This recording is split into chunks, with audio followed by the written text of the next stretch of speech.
Good day everyone, and especially to our instructor, Sir Leo Arceus. Today, I will explain Archimedes' principle and how it is used in ships. This principle, it help us na maunawaan natin kung bakit lumulutang ang mga barko at kung paano sila nanatiling matatag sa tubig. So, what is Archimedes? An object submerged in a fluid experience an upward buoyant force equal to the weight of the displaced fluid. Example, if an object is placed in water, the water forces it upward. So, kapag nilagay mo ang plastic na bote sa tubig, makikita natin na lulutang ito. At dahil tinutulak din ito ng tubig pa itaas. Kaya ang persang ito ay tatawagin natin or tinatawag na buoyant force. So, let's proceed kay concept. Sa pagkakaintindi ko dito sa tatlo, which is the buoyancy, gravity, and equilibrium. So, this three is the reason that's why lumulutang ang mga barko sa tubig. So, first one is buoyancy. The force exerted by a fluid that opposes an object with buoyancy. Ito ang pataas na persa na nagmumula sa tubig.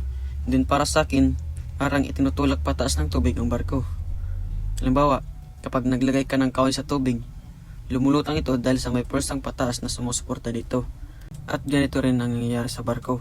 Kahit mabigat siya, lumulutang pa rin siya dahil tinutulak ito pataas o sinusuportahan ng tubig. The second one is gravity. The downward force acting on a vessel due to its weight. Kanina, pataas. Ngayon ay pababa naman.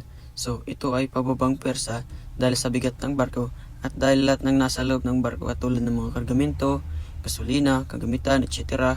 Halimbawa, overloaded ang barko o hindi pantay ang pagkakalagay ng mga kargamento, kaya ito'y mas lalakas ang pababang persa at maaaring maging delikado ito. And the last is equilibrium. When the buoyant force and gravitational force balance, the ship floats. Ito naman ay ang balanse between the buoyancy and gravity. So para sa akin, ito yung pinakamalagang kondisyon para manatiling safety ang ating mga barko.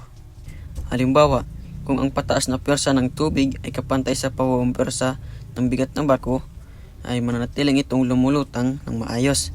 But kapag mas malakas ang gravity kaysa sa buoyancy, lulubog ang barko natin. Kapag naman mas malakas ang buoyancy, aangat ito hanggang ito'y maging balansi. Forces acting on a ship. Buoyant force upward versus weight of ship downward. For example, so as you can see, may dalawang persang kumikilos. Una ay gravity na humihila pababa dahil sa bigat ng barko. Pangalawa ay buoyant force na nagtutulak paitaas mula sa tubig. Dahil sa pantay ang kanyang persa, kaya lumulutang ang mga barko. At kapag mas mabigat ang barko kaysa sa kayang itulak ng tubig, and we can still it sinking o dahilan kung paano nalunod ang ating mga barko. Displacement and draft calculation. Shift displacement. The weight of water displaced by the vessel. Displacement daw ay tumutukoy sa bigat ng tubig na nitutulak o napapalitan ng barko habang ito ay lumulutang.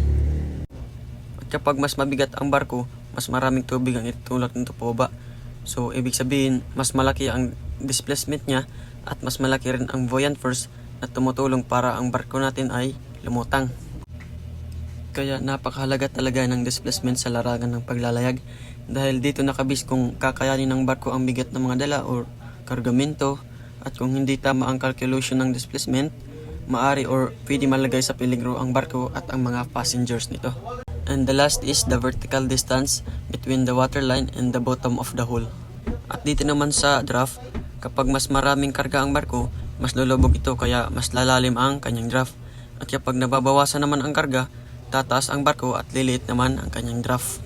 At napakahalaga ng draft lalo na kapag daraan ng barko natin sa mababaw na bahagi ng dagat o pantalan. Dahil kung hindi ito mabantayan, maaring sumadsad ang mga barko natin sa mababaw na tubig.